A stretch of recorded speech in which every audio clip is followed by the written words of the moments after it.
दुआरे पे बैठे हैं भैया तो मना ही माना सो चैत मना ही माना सो चैत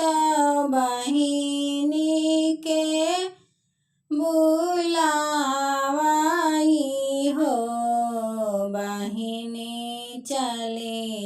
औत्यो नाई हरना गरिया मुआह बाड़ी लागई हो बहिनी चले औत्यो नाई हरना गरिया मुआह बाड़ी लागई हो यकही कोखी के बहिनिया तुही न मोरी बहिनी हो बहिनी जब से गयो तू बियही के ससुरवा आंगनवा सुना लागे दुअरवा सुना लागई हो सथावे में खेले बहिनी सथावे में झूले हो बहिनी याद आवे तो हर दुलरवा माना नाही लागई हो बहिनी याद आवे तो हरी दुलरवा माना नाही लागई हो दुआरे पैरोवाई बाबुआ सारे मैं माई ओ सारे मैं माई निहो बहिनी आंगने में रोवे तोहरा भैया नैहरवा चली आवो हो बहिनी आंगने में रोवे बीरनवा मानहि माना सोचे बहिनी चली गाई बहिनिया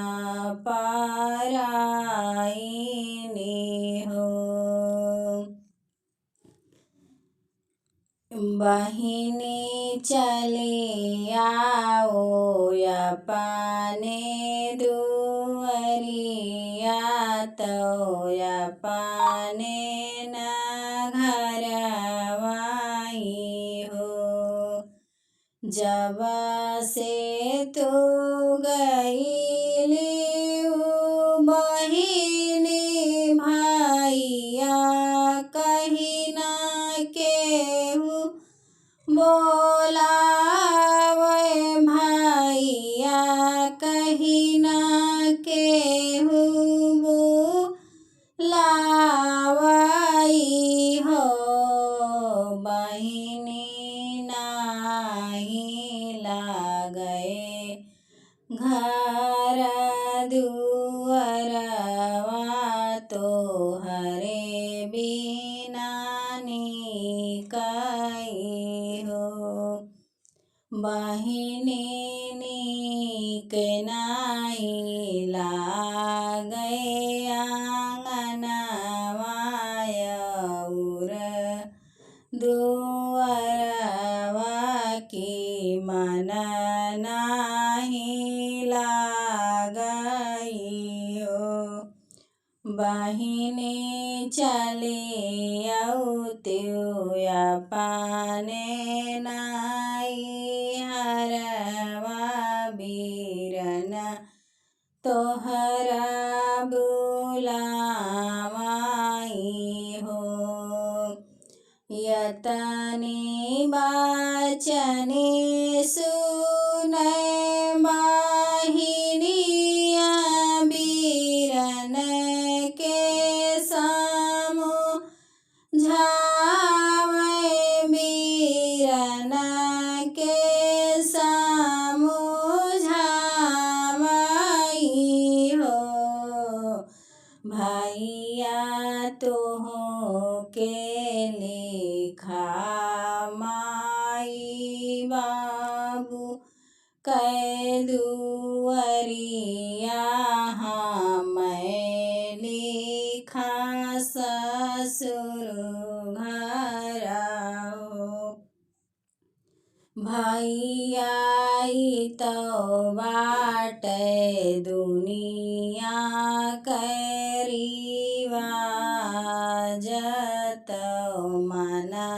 के समझावो हो।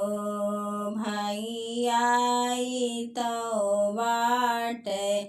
दुनिया करी तो बेटी पराई ने